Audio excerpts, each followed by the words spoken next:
Corporation. She's traveling a lot, but she's taken her time to give us some of her insights into ASEAN financing and so on. And we are lucky to have what we call a model of moderator, Michael Young, who just went on the whirlwind Asian promotion for his grandfather's art, Yoman Sen in Singapore. Thank you. So welcome everyone. The Nasi Lemak is now being served so that you all can enjoy the Nasi Lemak in your own pace. I would like to thank all of you for attending. I would like to thank especially Hong Kong ASEAN Foundation. Where are you? Thank you. So I was wondering why they started this Hong Kong ASEAN Foundation. Probably Darryl Ng from Sino had some objectives together with John Lee of the Hong Kong government. But there may be another reason, because over the years in ASEAN countries, we have a lot of different cuisine. Today we have Nasi Lemak. Singapore has always been claiming that this is a Singapore dish. Obviously, Indonesia, which have their own version of Nasi Uduk, thinks that it's also originated from Indonesia. Last week, or even 2 weeks ago, there was a program on Channel News Asia published, and they were doing a research on Nasi Lemak. Where did Nasi Lemak originated from? So the final conclusion is that in the 14th century onwards, the place is Malacca. A Singapore TV station confirmed that.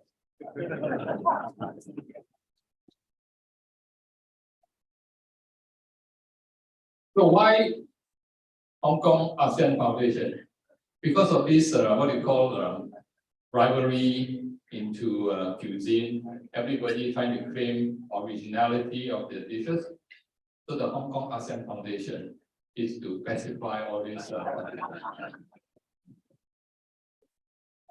But what is more important is that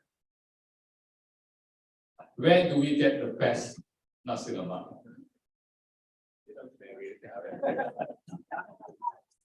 Thank you. So in this hotel, AW Marriott Hong Kong, we may not have an ASEAN or Malaysian or Singapore restaurant, but we definitely do have some of the best ASEAN or Malaysian or Singapore dishes here. And thanks to our executive chef in this hotel, Chef Tony Wong, you have probably you're going to enjoy it. And some of our friends have already commented that this is better than what they get in Malaysia or in Singapore. And this is very important. Besides the fire check you're going to hear later on. And before I go further, I think all of you will be given a copy of the latest issue of Berita, which is the quarterly newsletter from Maychem. In this newsletter, which has been produced by a group of our executive committee members of Malaysia Chamber of Commerce, we highlighted last month's International Women's Day. So sitting in front of you, or in front of me, is May Tan, who was the recipient of the first inaugural lifelong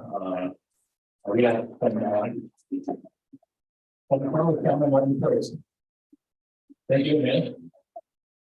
And what more, today we're going to hear a very inspiring lady, Lim Kim Si, who is the regional director of the International Financial Corporation, unit of the World Bank. And she has herself been awarded a lot of accolades. Thanks, Kim Si, for joining. And I do see a lot of also ladies here who are, leaders of their own corporations. And next to Kim Si, of course, is the head of Mary International for Greater China, Mao Yiping.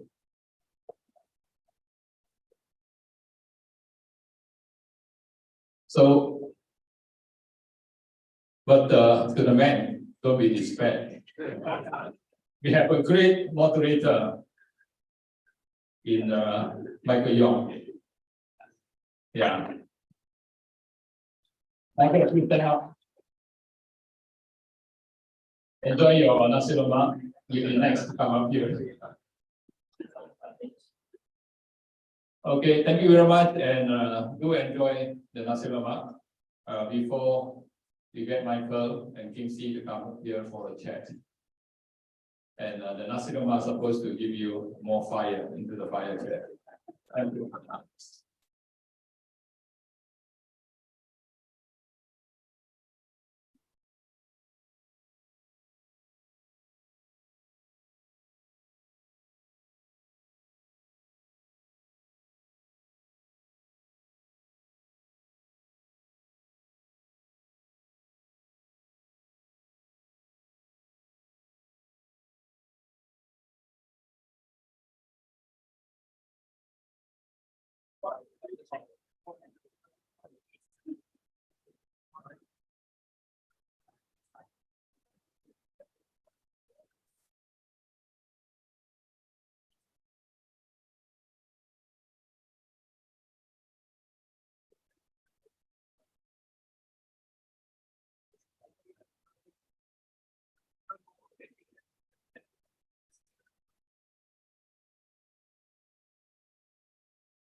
After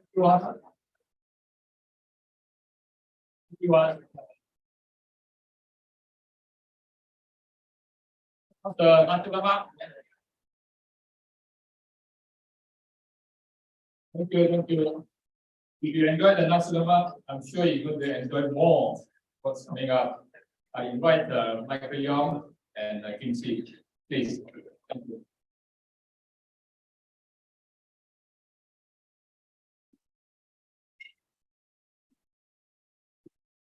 Okay. Thank you. Thank you, Casey, for the introduction. Hope everyone is having a good meal. I took extra sambal to make sure that we're all fired up for this fireside chat. But thank you all for coming, and I'm very honored to actually help ask some questions to Kim. Kim is larger than life. I think Casey made a brief introduction. So he's regional director for IFC for East Asia and the Pacific. In my traditional kind of banking world, we always display titles, but not at the IFC. So at the IFC, she's actually the big boss. This is where the buck stops. Well, I think we play the titles. So I'm actually, my boss is actually sitting out there at the table. Thank you, thank you. Yeah, so I think what Casey left out in the introduction, and I won't bore you with reading out the bio that you received in the pamphlet anyway. But she's actually the first East Asian to take on this role. She's the first female, and there's another first Malaysian to run a region in the IFC globally right now. So thank you for making us proud. So today's agenda is, I'll keep it quite simple. We'll start off with a little bit about Kim, and then we'll talk about the IFC mission, and then we'll spend some time about the new strategy in Malaysia, and then we'll open up, for some Q&A. So I'll start off with the first easy question. So Kim, so you were born in Kuala Lumpur, and after university in Australia, you went back to KL as an analyst at Omega Securities, and then at a very young age, you were head of research already at Filio Airlines. So how did you end up in IFC?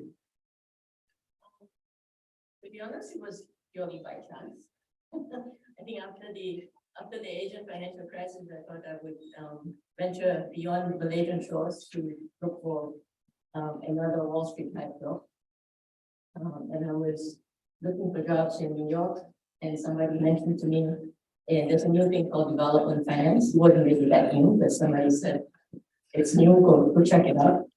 And which I did, and so I took the train to Washington DC and met with somebody in HR at that time who was on his path to become the HR manager. And I said, so there was a bit of a misunderstanding because the person told me, go meet this person in HR and find out more about what development finance is. But actually, that HR person was setting it up as an interview. So it was actually a very comical meeting because he was like, why do you want to join the IFC? I said, I don't know. What do you know about the IFC? I don't know. I can't find out. So he then I realized that it was an interview and it wasn't an information session.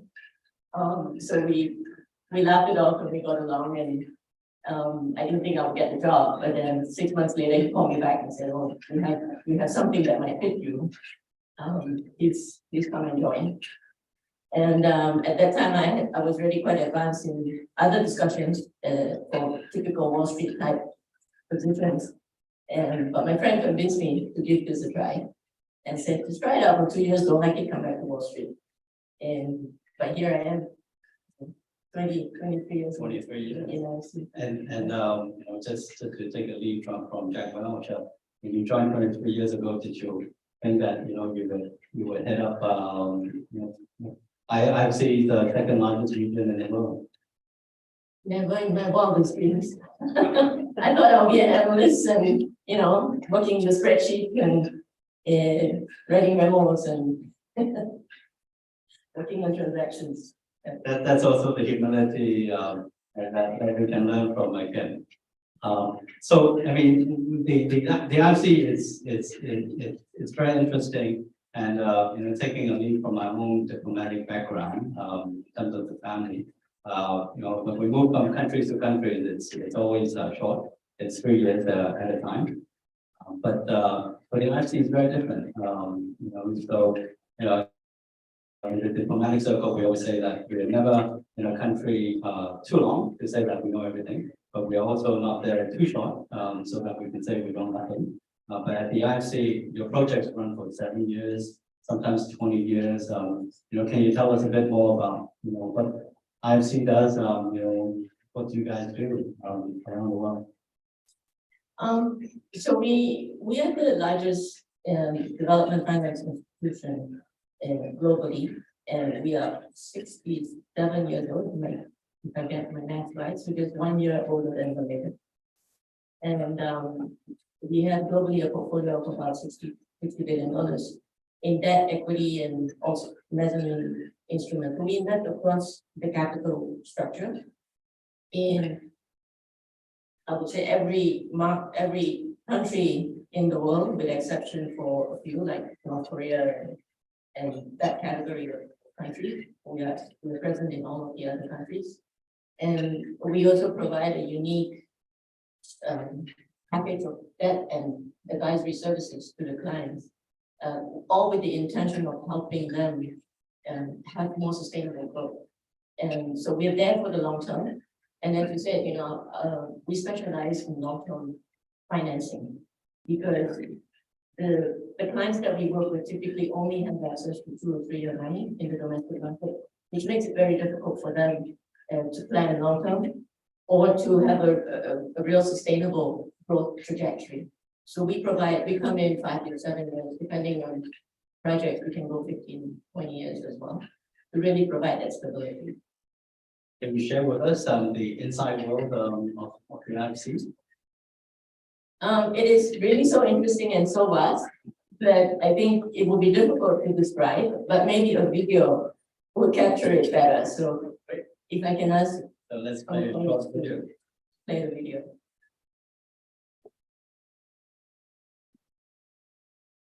The International Finance Corporation, or IFC, was founded back in 1956 with a bold idea that the private sector is essential to development. Since then, we've become the largest international institution focused on the private sector in emerging markets, delivering more than $285 billion in financing across the developing world. And that's what we do in more than 100 countries, by creating jobs, raising living standards, and building a better future. Well, what it really boils down to is ending poverty. And we do that by investing in sustainable private enterprises in emerging markets. Loans, equity investments, trade financing, and advisory services, these are some of the financial products we offer. And these help companies to grow, to deliver services, and to gain better access to capital markets. Emerging markets need private sector investments now more than ever. The private sector lifts economies, runs innovation, creates jobs, and boosts infrastructure. Well, our strategy, IFC 3.0, has 2 major pillars: to create markets and opportunities and bringing more private investment to countries that need it the most. COVID-19, climate change, inequality, conflict. Developing countries face urgent challenges. We believe the private sector can help play an important role in solving some of these issues. We are here to help make it happen. So hopefully that sums it up and answers your question. Thank you. I couldn't have said it better, so I think my colleague on video. And as they say, painting paints 1,000 words, and with this video, I think it really does that. And talking about the video, I also know that the World Bank will be celebrating its 80th anniversary next year. And in the context of history, just wanted to, share a little bit in terms of the context of how the IFC was created, right? In the past kind of 200 years, we've seen, kind of four major transformations in the world order. We had the Congress of Vienna that created the post-Napoleonic Europe, and that lasted until World War I. And then we had the 1990 Paris Peace Conference, and that lasted until World War II. And with World War II, then there was a series of international agreements that really was designed to create peace and prosperity for the world. And then we had the creation of United Nations, we had the creation of World Bank, the parent company, and we have the International Monetary Fund as well. We have the GATT and the WTO. After that kind of in terms of post World War II, the world really saw a bipolar world with the West versus the communist bloc, including Russia, and then we moved to more unipolar world when the Soviet Union collapsed in 1991. And now we're seeing the world moving towards a more kind of multipolar world after the global financial crisis, as well as some of the US misfortunes. But I kind of bring this point up because when the World Bank was created, it was really to help Europe out of World War II in terms of that carnage. And I believe the first loan that was made was actually to France. But kind of fast forward to now, you have 185 member countries, and the way that we see the World Bank, the IFC, it's really to help eradicate poverty, reduce inequality.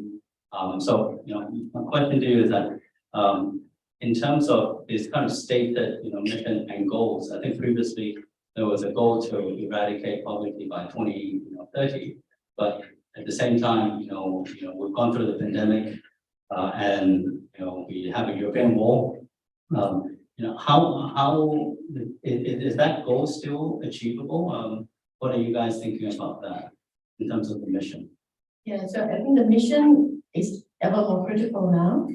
Michael, as you rightly pointed out, the world, or we are facing a multitude of crises, with overlapping crises. Starting with the pandemic alone, our estimates are that the segment of population which we call extreme poor, which live on $2.15 US, that's approximately 9 ringgit 50, something like that per day, have been the most impacted and severely affected by the pandemic. And we estimate that that population has grown by 1% just because of COVID.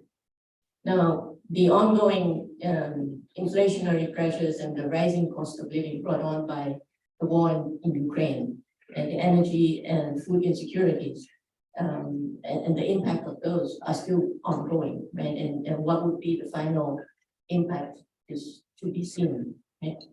And we, did some extrapolation of where this segment of population, the extreme poor, will be in 2030, and we still think there'll be about 7%. So yes, we will not be able to achieve zero extreme poverty by 2030 because of this crisis. And because of that, I think the whole World Bank Group mission is ever more critical in helping our clients recover in a more resilient and inclusive way. And climate change is another big crisis that's looming and doesn't seem to be within control. No? And how do we tame this crisis is another big challenge for us.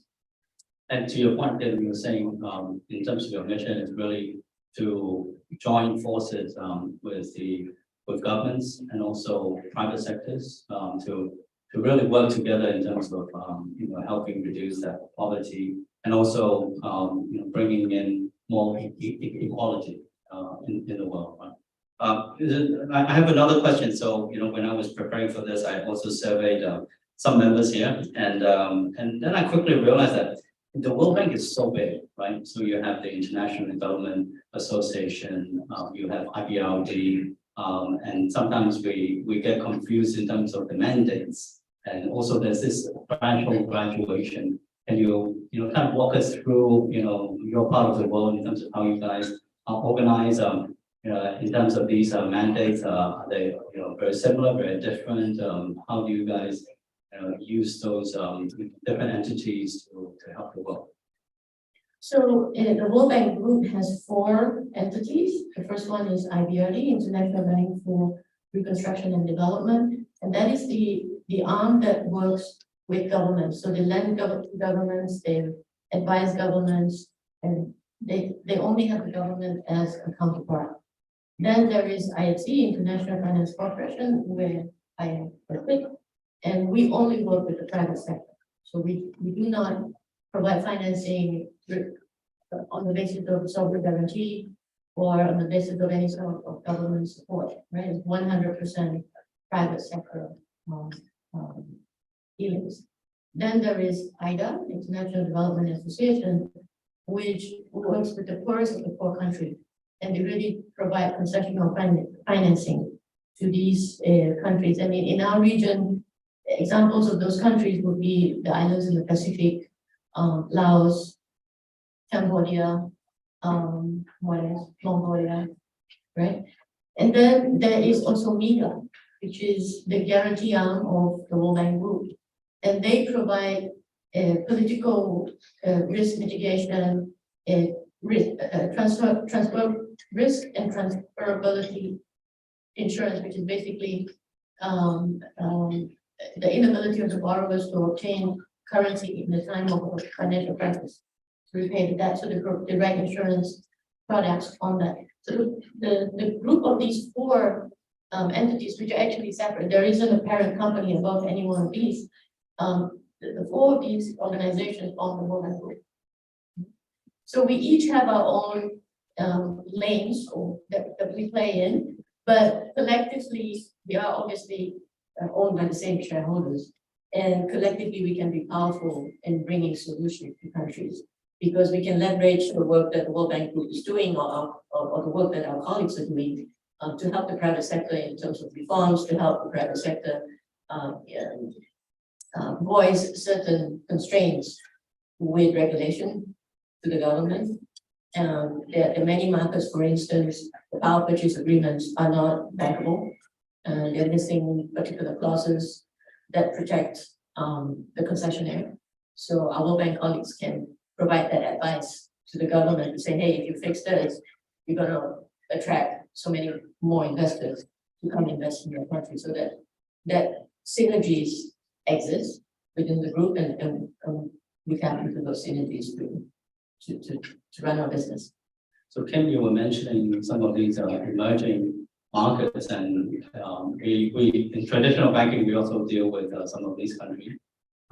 And of course, bribery, corruption, fraud, these are not uncommon in these places. So in terms of onboarding, even traditional banking, we have to be very careful. And after we onboard them, we have to monitor them also very closely. How different, is your world, and how do you safeguard to make sure that, the IFC funds are not misappropriated or unallocated? And how do you do that ongoing, work to monitor that?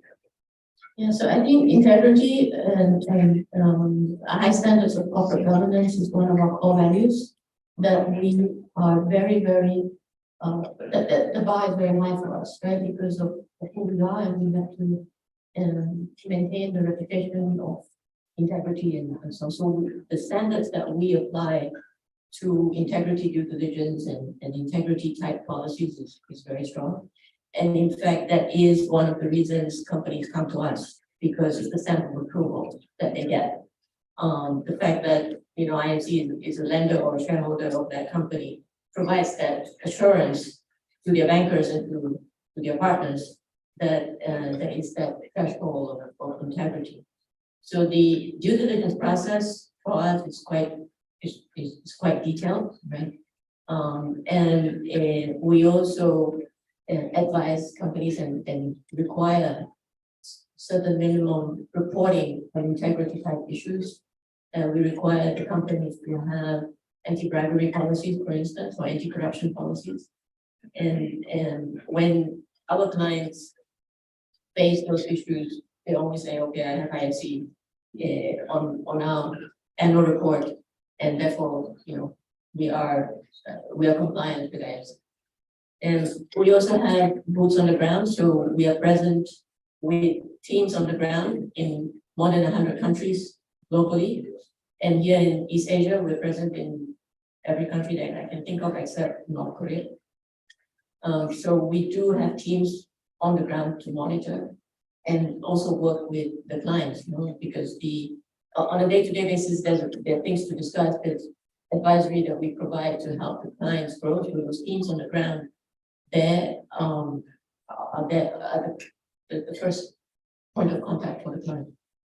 So it becomes a bragging right for the client. If the IFC is funding, then in terms of the standards and in terms of due diligence, that's very helpful. So the other question that I have, and also from some of the members, is around the final US bribery.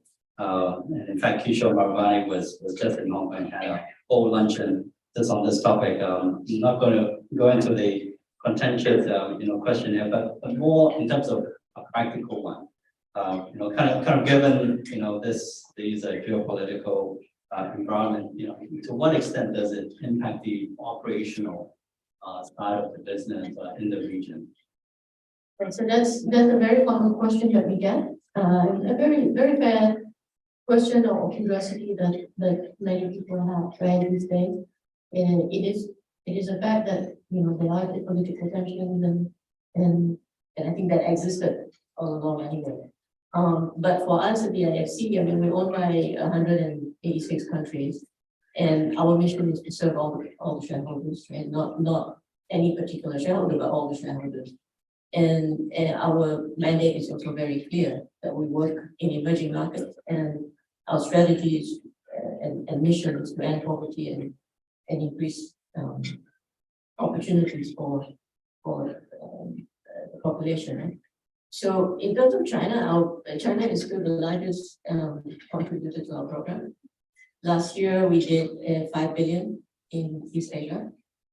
And the contribution of China to our program has been the same in absolute terms over the last 5 years. And we're looking to grow in China, as we are also looking to grow in every part of the region. Okay, great. So now turning to something specific about Malaysia.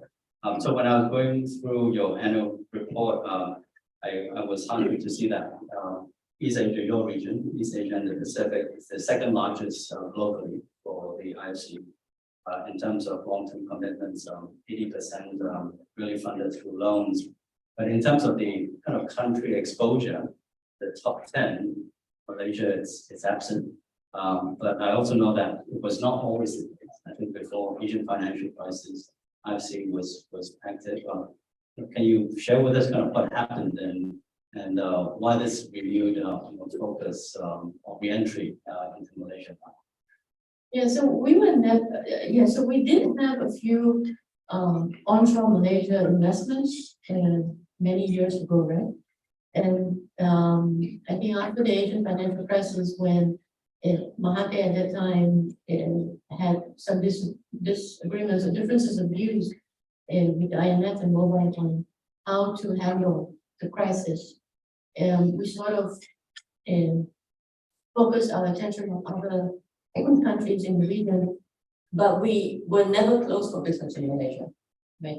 It's just that we didn't do much in Malaysia, but we do have active investments with Malaysian companies. Like Axiata, we're working with them on their expansion in Bangladesh and Sri Lanka. There's MeCare, and there's a few others that we're working with, but mostly to facilitate the expansion outside of Malaysia. So when we look at the map, we said, okay, why not have onshore investments in Malaysia as well, right? And I think we do see a lot of needs in Malaysia around climate solutions, inclusion, The whole circular economy, I think, is one to be developed. Malaysia has one of the highest waste per capita at 1.7 kilos per person. The global average is 0.7 and Indonesia is at 0.2. So that gives you the size of the magnitude of the opportunity, right? There's no recycling program that is viable, right? So there's room to develop it. There's lots of issues with water security. About a third of the rivers are all either contaminated or polluted. So that water, it just goes to waste, right? You can't put it into the drinking water system, or you can't use it for crops. So there's probably a need to develop some sort of water management and water recycling system as well. So the whole circular economy, I think, is a big area that can be developed. And the digital infrastructure sector is also one that we think has opportunities, because Malaysia has quite a lot of digital users and it's relatively young population. So green data centers could be an opportunity, given data centers consume a lot of energy. So saving the planet by greening those data centers, meaning putting renewable sources of power to power the data centers, is another opportunity. And then further down the road, as growth picks up, and I think there is room to also grow the renewable energy mix in the country's power mix. Right now, renewables is only about 7%. The rest of the energy mix is carbon-based. So there's again room to help with the energy transition. So it sounds like quite a lot of the strategic focus is around infrastructure as well as climate, which is so climate is actually like a middle income country kind of problem, right? But can you talk a little bit about sustainability, because it's also a very big topic at the IFC, and we're not just talking about climate, right? Sustainability is also about creating equality, right? So around poverty reduction, but also creating a more equal society. And what we've seen from the pandemic is that healthcare is not equal, right? Access to vaccines is not equal. Childcare is also not equal. What are some of these initiatives that the IFC has been thinking about in terms of addressing these inequality issues? Yeah. So I'm glad you raised that. Inclusion is a big part of our work as well, and I say big because it really has a pretty big scope, right? When you look at most economies, Malaysia included, MSMEs account for 97-98% of the businesses, right? And I think in Malaysia, if I get my numbers right, MSMEs contribute 40% of GDP, and yet many of them are not maximizing the potential because we don't have access to financing, or they don't have access to the capacity on some of the requirements to access export markets. For instance, the EU now is requiring certain reporting on carbon, and many MSMEs don't have the capacity or know-how on what they need to do or how to look for it or how to measure. So that's one big piece. And then there is also the women entrepreneurs. We have done studies and we've seen that women entrepreneurs don't have equal access to financing. Or that's one, and don't have equal access to jobs, especially the ones in more senior positions. So I think that, so in our inclusion business, we work with women entrepreneurs to provide them with the trainings. We work with companies to help them understand the opportunities for them to grow their business. If they can help women with childcare, if they can educate women on certain financial management skills, so that the absentee rate or home abuse rate would be less. And we've done that quite successfully. And so I think there's also room to do that in Malaysia. In terms of access to finance for MSMEs and women entrepreneurs, we work with our financial institution partners by providing them a line of credit dedicated to a segment of the MSMEs that we identify as the ones that should benefit from this financing. And we do that quite often, and these are big amounts that we could channel and have a huge impact. So we're working with all of the big banks in the region. You have Citi, you have many of the Japanese banks, and UFB and Mitsubishi and so on, and they all have subsidiaries in ASEAN countries. So we give them half a billion loan, and then they can hit literally millions of MSMEs. Because that's a really important point, because a lot of these services like, healthcare, childcare, these are small businesses, right? The IFC has huge funds. And so, kind of how do you disseminate, the funding, and it sounds like it's really through the local banks, that can do that effectively. Yeah, I mean, we leverage the local banks platforms to manage the small loans, but we can provide advice to the MSMEs, right? For instance, on reporting, carbon reporting, on capacity building for the staff, supply chain management.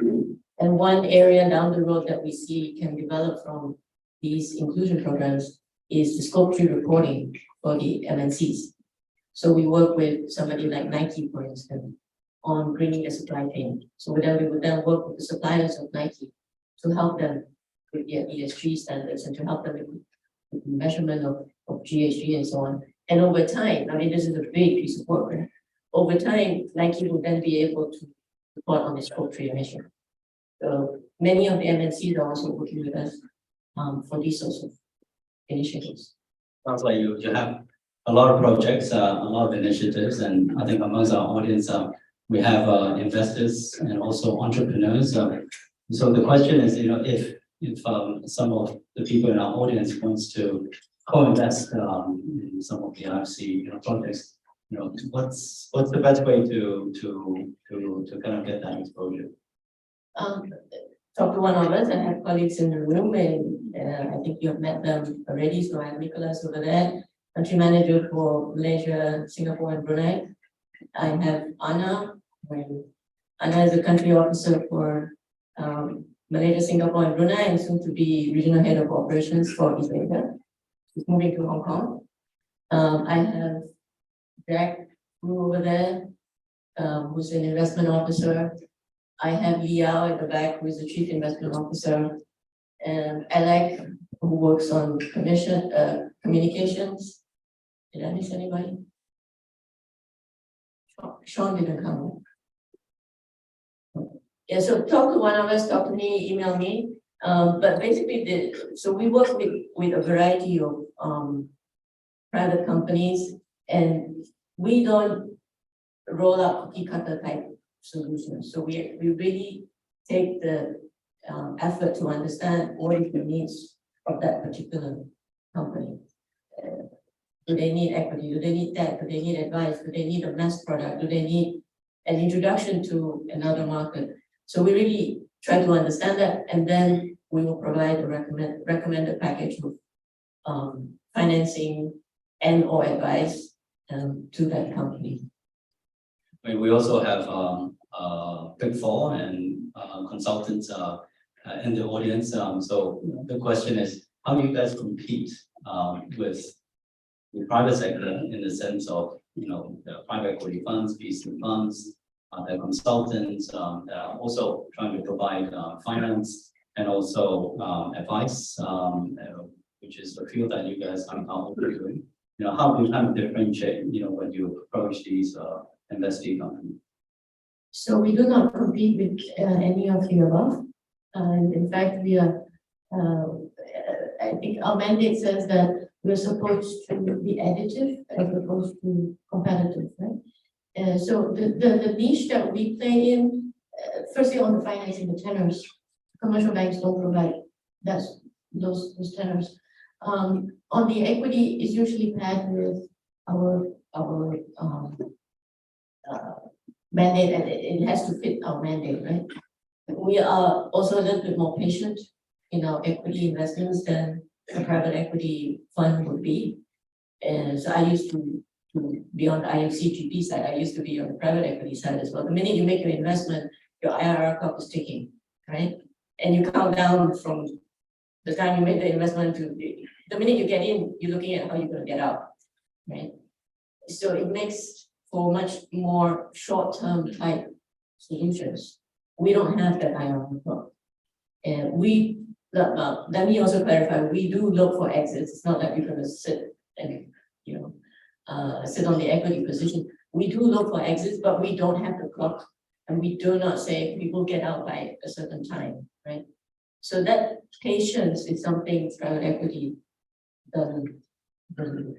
On the advisory side, the advice that we provide are on very strategic themes that are linked to our mandate in corporate governance, ESG, and some light capacity building type trainings, which again, the Big Four don't necessarily provide. And our advisory business is complementary to our financing business. It's not a standalone business. So we won't go out and provide advice to a company where we don't have a lending or investing relationship.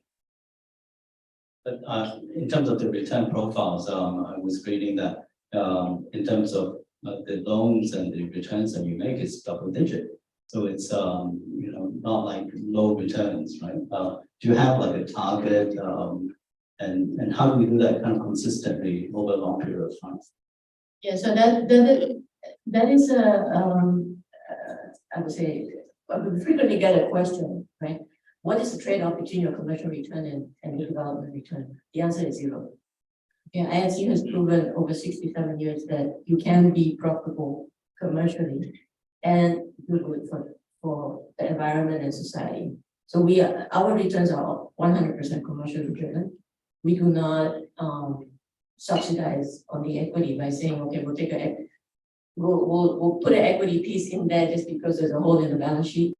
No, we do look at commercial returns, and our track record has shown that we can do both. One of the things Maychan is passionate about is the student trust fund, and I believe that students listening in this talk. So with Ken, with your amazing career at the IFC, can you kind of share a bit about kind of career prospects at the IFC? Clearly you've been at the IFC for 23 years. Sounds like an employer of choice, but how do you kind of entice kind of new entrants into this world? So I think if to the prospective colleagues who want to join us, I think if you want a career that is truly global, that's IFC, right? Because as I said before, we are present in over 100 countries and globally with a true office and a true presence. And we do encourage mobility between offices. And so that is one real benefit that we have that I don't believe any other financial institution has that sort of presence on the ground. And the work that we do really takes you to countries that, at least in my case, I never learned of, I never knew existed, right? I've done deals in Belarus, DRC, Mozambique. I even went to Siberia in the winter. Not that I'm suggesting you do that, but you get these sorts of experiences at the IFC.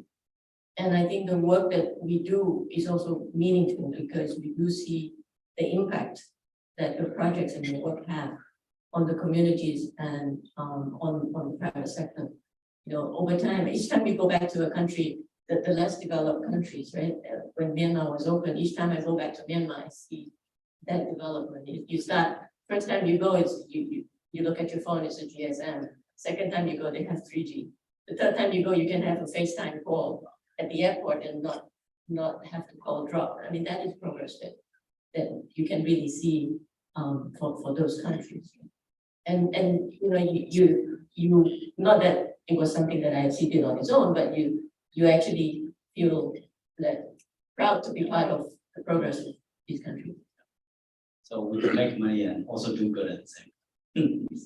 Okay, so I promised to ask a few questions, which I have, and we also wanted to give some time to the audience to ask questions. Maybe we can start off in this room. I see Casey's hand up. Thank you, Kim Si.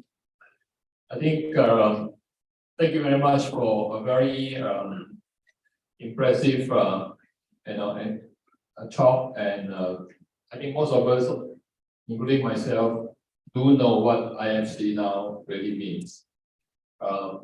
Simple question. I think one of the greatest impact that we see around our neighbors is China elevated and brought a few 100 million people out of poverty. Did IFC involved in that process? Thank you. Yeah, so we have been active in China for a long time, and China is a big part of our program. And in fact, the biggest, part of our annual program. Portfolio-wise, I think it's still about 50%. So I wouldn't say we single-handedly lifted people out of poverty, but I can say we contributed to, the development of China. The country being so big, right? And we could do our little bit, right? Relative to the size of the country, and I think we contributed, but I would not dare to say we lifted those millions of people out of poverty. Thank you. Do we have another question? I think I see Martin's hand up.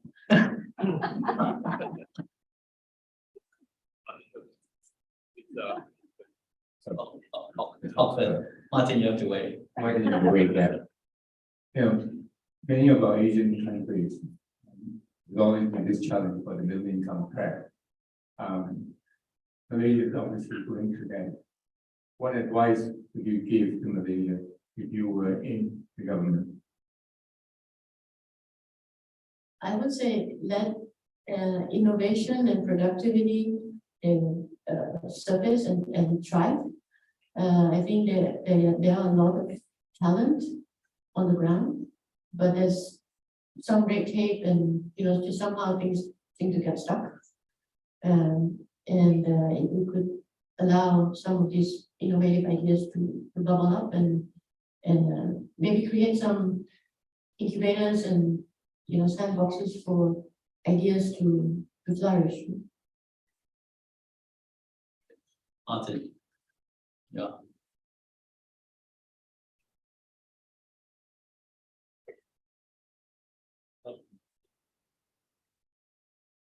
So just following up on Casey's question, in the case of China, how do you handle the potential conflict of doing too much? So, for example, with the rise of China, their very large foreign investment program itself. I mean, how do you decide whether this is a program you should do versus this is something you should leave for a resource-rich government to do?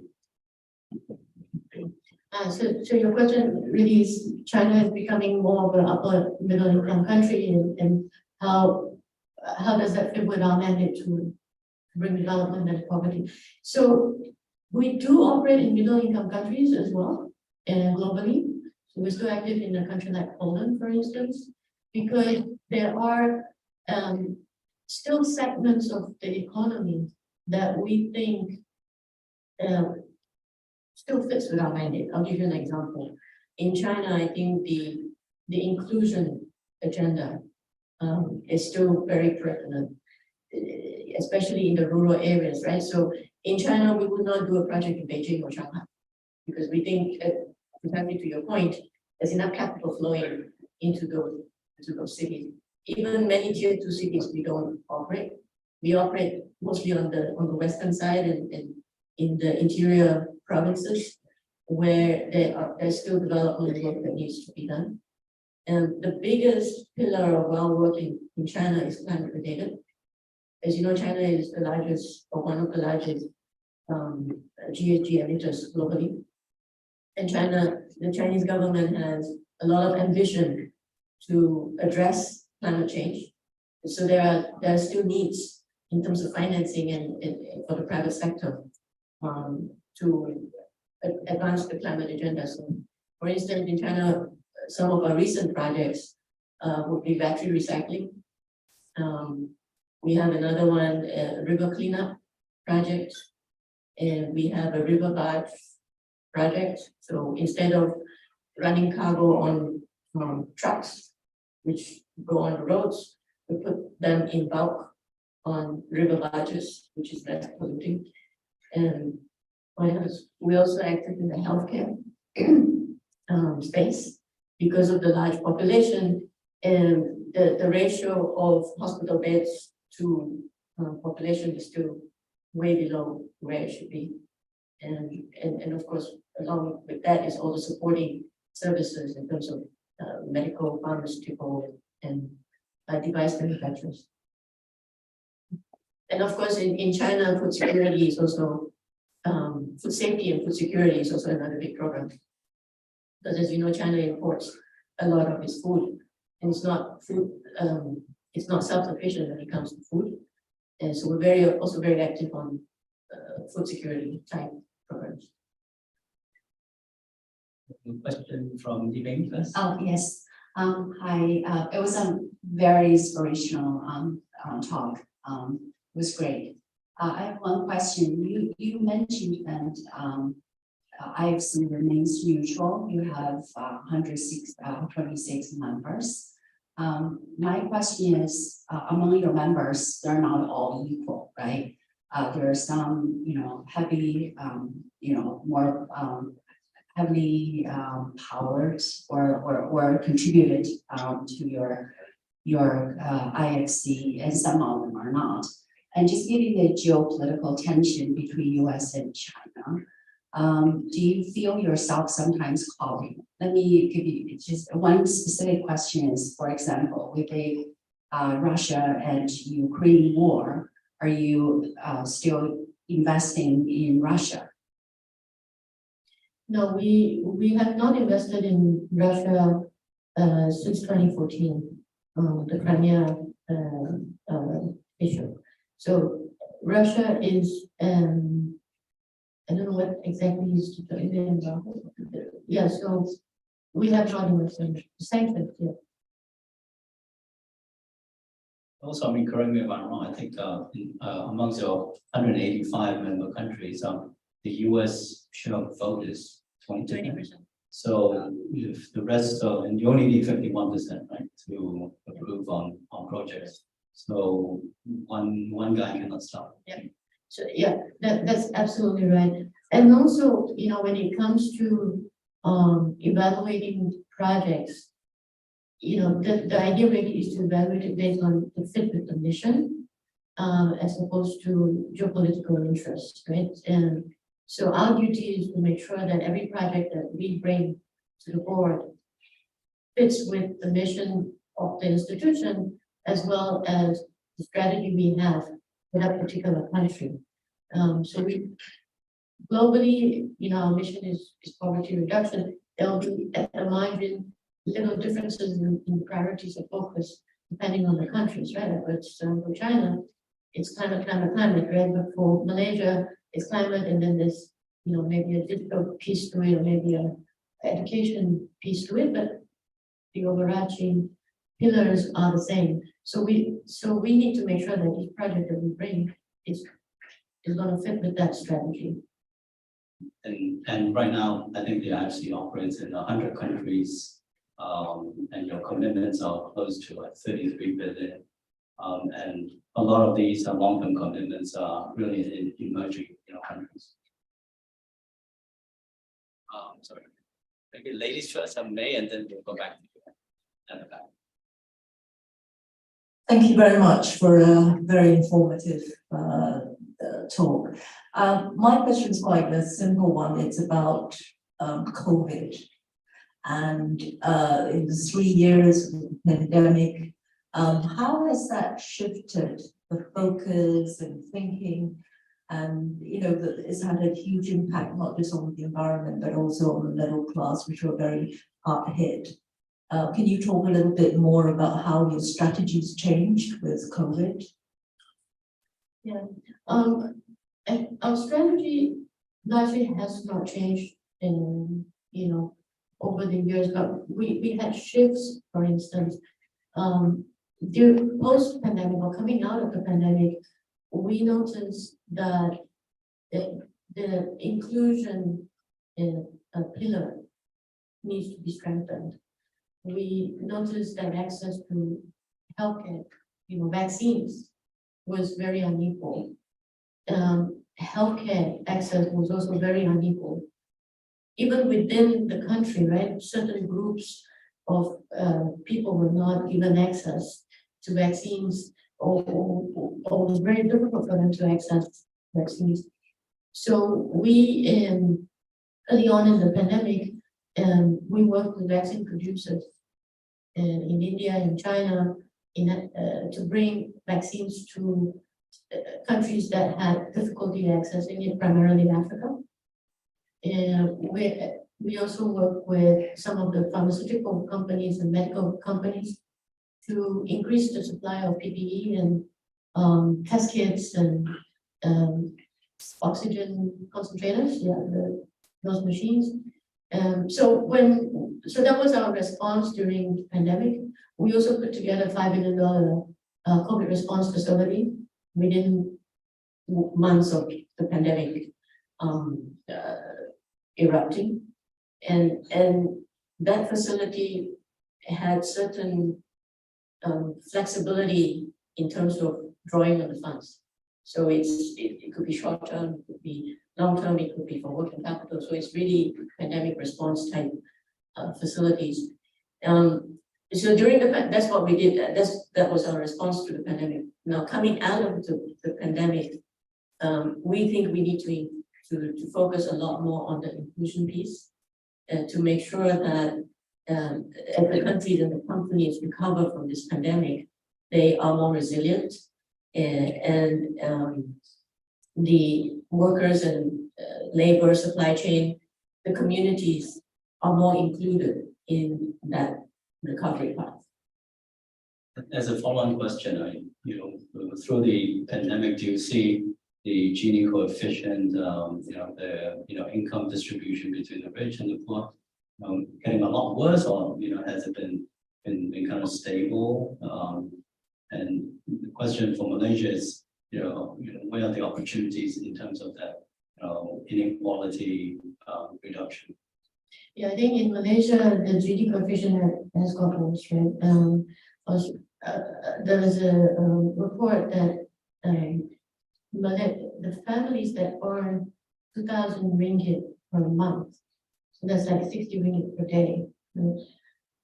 In that category, 1 in 5 families reported running out of food at least once a month. That wasn't the case pre-pandemic. And these are the states like Kedah, Perlis, Kelantan, Sabah, Sarawak. So it's not Kuala Lumpur at all, right? But that shows the need to bring these communities much more up to par with the rest of the country. So it's providing them, if they are MSMEs, providing them with access to finance, and if it's job opportunities, is helping them get included into the workforce, helping them get jobs, bringing them into the formal economy. There's a gentleman in the back. Francis, please. Hi, thank you very much. I really enjoyed your talk and your wonderful fireside chat. I just wanted to ask a question on Sri Lanka, actually. So Sri Lanka, as you know, is emerging from a pretty unprecedented debt crisis and also amongst other problems, so to speak. And one of the core issues there, it strikes me, is the governance and also the bureaucratic ossification that's held back the economy from identifying more efficient solutions to these long-standing issues. What exactly is the IFC's role to play there, not the IMF, the IFC's role to play in relation to Sri Lanka? So now you pledged 400 million. What's to follow up? What are the next steps there? Do you see major impediments, obstacles on its path to recovery? Thank you so much. So I don't cover Sri Lanka. It's covered by another colleague of mine, and so I would be lying if I told you what the next step is. Sorry about that. Good question. Yes, gentlemen. Hi, thank you. Thanks for sharing this. It's very informative and useful. I'm from BOCI, Shang Hock Liu, that's my name. I want to ask a question on behalf of many of my clients and possibly some audience here. Now, when IFC invests, presumably in do-good projects or environmental friendly projects, so forth, do you invest independent of other commercial private equity? Would you lead an investment? Would you do it on your own? And if you do, whether you do or not, what is the typical check size you write, minimum as well as maximum? Thank you. We do both. We would be happy to invest on our own. But what we would prefer to do, because of our role to be inclusive and to grow the market, we would prefer to bring others along with us. Okay? So, for example, last year we did 5 billion, 2 billion of that was third-party capital that we bring into the client companies. The reason for that is one, of course, to create more impact, to leverage our capital to create more impact, but also to introduce those client companies to international investors so that they can then, as they grow, develop the relationship with the international financial institutions or international investors, depending on whether it's debt or equity. Your question about check size, it really depends on the sector, right? If it's infrastructure, the ticket sizes are going to be naturally bigger. If it's let's say a consumer services company, those tickets are going to be smaller than an infrastructure company. If it's a financial institution, you know, again, the tickets will be bigger because we try to provide lines of financing for SMEs at scale. So, you know, any one of those check sizes could be up to $500 million.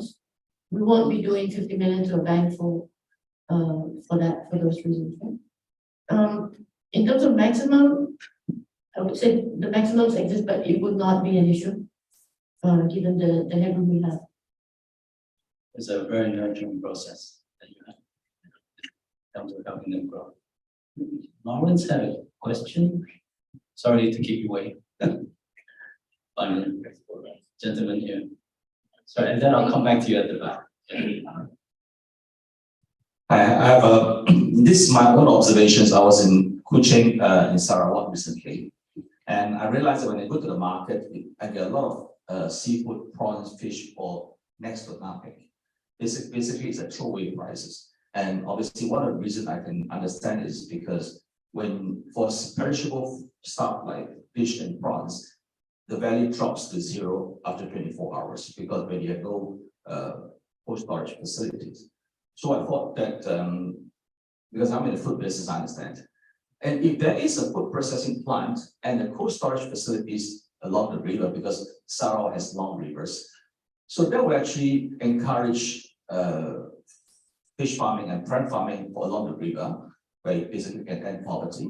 And basically, it's also a way for the fishermen to sell the product to the processing plant so that the food can be processed and can be stored and then can be exported or sold domestically or overseas. So this kind of project is basically, as a businessman, it's not bankable because the bank would never see this as you got no customer base, you know, how you will pay money. But I think for the community, I think this is something that is very good for the community because if you go to South America, a lot of the cattle farming, the cattle actually doesn't come from a feedlot. Most of the cattle come from the smaller farmers. You know, typically you sell 40 heads of cattle to the slaughterhouses. So without the slaughterhouses, they will not be farming. And obviously, in the case of Sarawak, there is no cold storage facilities, there's no food processing. So obviously, there'll be no fresh fish farming for the smaller scale. So these are things that I think for a businessman, there's a viable business. But then again, it's very much for the community in the long term aspect. So how do you address a kind of situation like that? Thank you.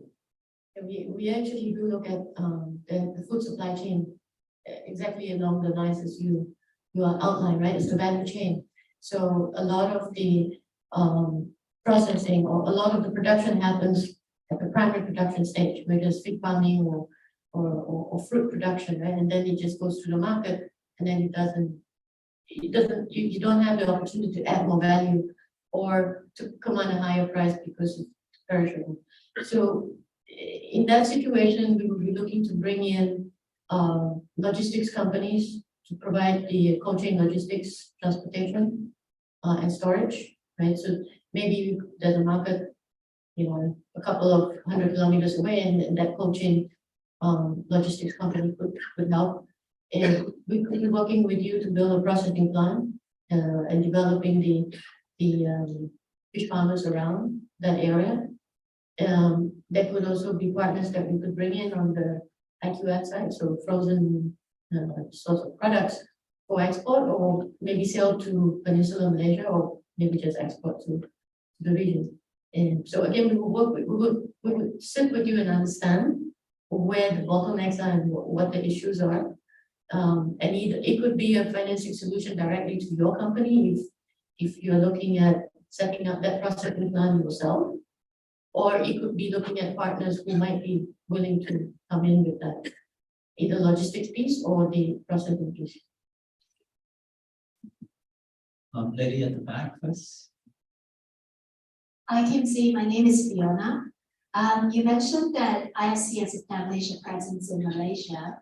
How big is that office, and do you see it expanding significantly in the near future?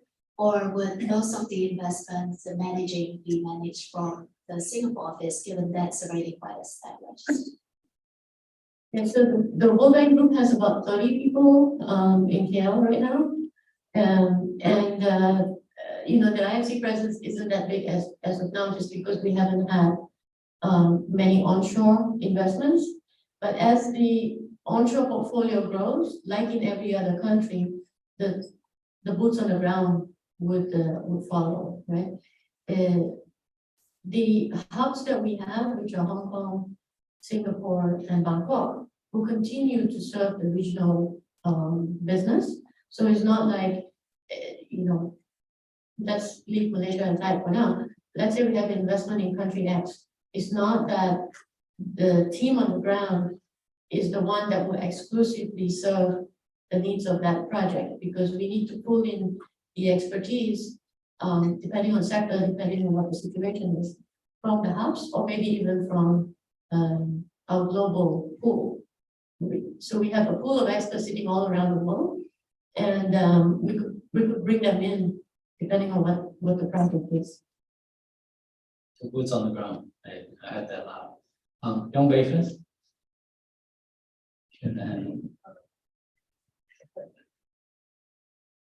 Thank you, Michael, and thank you, Kimsey, for a very informative session.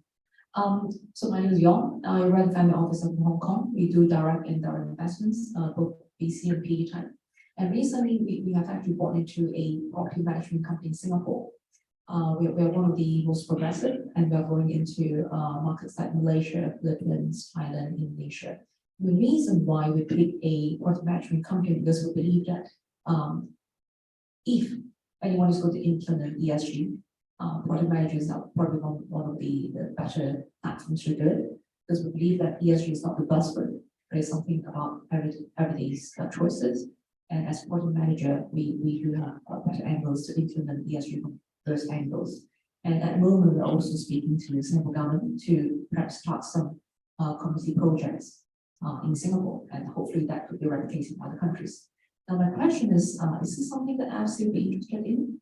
I was going to actually ask about the check size, but of course, my good friend Sean Hall actually raised that. But just to clarify, because we use the term clients, so who is actually your clients, and how do we enroll to become your client? And say, for example, we are already talking to people, and they may be GLC or our partners, and how do we actually syndicate together with IFC? How do we actually leverage your help to make things work for the community and for the private enterprises, so that we can further engage both all the stakeholders, whether they're private enterprises, that government link up, institutions or yourselves. So that's my, thank you, Kimson. Yeah, so on how to become a client, again, just approach one of us, right? And by client, we mean the private company that we have either lent or invested in. Those are our clients, right? And so that was how to become a client. The ticket sizes, look, I mean, for Malaysia, I would say 25 and above, right? Just generally, again, it would vary depending on sector. Infrastructure obviously is going to be bigger, banks are going to be bigger, but consumer type businesses, I would say round numbers around there, 20, 25. Right? And then you were asking about the, yeah, so if you can elaborate a little bit, what do you mean, what is the property management business that you currently have? Is it a portfolio of retail or office buildings? Mixture of all that, mainly residential at the moment, but as we expand into other countries, which is basically East Asia, Philippines, Indonesia, Thailand, Malaysia, we wish to actually implement the ESG side of it in a bigger way. Hence, you know, a lot of times some of the projects will need local government support. So I'm just wondering if this is something that IFC will be interested in. One more question before I answer that. So you're holding a portfolio of real estate assets that generate income. Yes, for example, in Singapore, we've got 80 buildings and still growing. And in Philippines, we're all trying to replicate the same model using the Singapore best practices basically and to introduce the ESG angle. But of course, every country, you know better than anyone else. Every country is a bit different, you know, where they are now in terms of ESG. Philippines, Thailand, Indonesia, they're all different. So if we could actually leverage your help, it would actually help us understand what could be better implemented when we manage the property and in what income group they are in. Yeah, so we do work in all of those countries that you mentioned and in the real estate space. We'll have to understand what you have in your portfolio, but at the highest level, yes, we can. And some of the tools that we have will be, for instance, on green buildings. We have a tool called Edge. It's going to be cheaper than your Energy Star or your other green building certifications. It's a tool developed by IFC, and it uses the baseline sort of energy and water and resource use, and there's a 20% efficiency metric, right? And then you get an Edge certification, which is an internationally recognized certification. So you could do that for your portfolio, and then depending on the nature of your assets, you could roll it up into a REIT, right? And you could list it, or you could write a sustainability linked instrument on your portfolio, and your interest rate is going to change depending on the KPIs that we agree on. Before we go to Dr. Poon, just a quick check. Any questions online? Are there allowed to ask? So we can definitely continue the conversation. No questions online? Okay, then we carry on. Just a simple question to follow up on what taking the example of what Lawrence Liu mentioned just now, trying to understand how IFC works. I mean, who can ask to borrow funds from IFC? I suppose an individual fisherman can't do that. Can a fishing co-op do that? Or is it going to be a company? And if it's a company, is it going to be a certain size? Yeah, so it has to be a company. We don't work with cooperatives. I mean, sorry, we don't lend to cooperatives. So it has to be an established legal entity in a acceptable jurisdiction. So not in North Korea or anything like that, right? And how to, in terms of size, it's really driven by how would I say it? The ticket size, right? So let's say working backwards, if you're looking at a ticket size of 20 million US, the company has to be able to absorb that sort of that on the balance sheet. Okay, we'll leave room for maybe two more questions. Gentlemen in red. Thank you. A couple of related questions. Number one, in terms of your direct investments, how active are you in the management of these companies? And number two, despite the best laid plans, there will be some failures, there will be some dichotomy of sort. What's like the bottom line before you decide to yank out the carpet? Because in a place like Malaysia, I can see that happen. But thank you. Or should I say the last bit? In a place like Singapore, I can see that. Which passport you hold? So on your first question, sorry, if you can elaborate, what do you mean by it? You would have evaluated the matrices before you invest. Having evaluated that, how active are you in the management of those? So we don't, okay, maybe I should clarify the equity business. We do not take control positions, so it's only minority, with minority protection rights. And we do not get involved in management. We would sometimes take a board seat, and that's really how active we get. We do also have a GP business, and we also have an LP business. And on the GP side, we're a little bit more active in the portfolio companies. On the LP side, is really through all the LPs. And in terms of stages of investment, also the mainstream business is, if you can think about it, is a broad private equity business. So we're looking at companies that can absorb $20 to $25 million of debt, maybe similar ticket sizes of equity. And under the LP business, we also have a VC envelope that looks at earlier stage of businesses. And as those companies grow, we can co-invest. So that's again the differentiating factor. So we don't compete with them. Differentiating factor is that when those VC companies mature and maybe they need the first round of financing, they can come to us. It's within the same umbrella. And then there's a small sliver of what we call earlier than growth stage businesses that we would look at, but that's really a small part of the business. In terms of when to yank the carpet, we never really do that, to be honest. And in fact, we are counter-cyclical. I think somebody was, I don't remember who, was asking me if our business had actually suffered in the last 3 years. The answer is no. We've had record years of investment over the last 3 years. Every year we've been growing the business because it is during a crisis where we see the opportunities for us to do even more, and the needs for somebody like us to step in even more. And so during crisis, we're there, we roll out COVID facilities, we roll out food safety facilities and so on.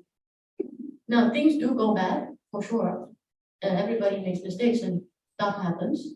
We work with the clients to fix the problem. Now, that's assuming there's no integrity issues, and that is a genuine market failure or a financial or economic crisis has happened, and it has happened in many markets. We work with the clients to resolve issues. Yeah. We'll take one last question or comment. I know there's an insider or an ex-insider, Suen, at the World Bank. You want to ask anything or say anything? Okay. You had your chance.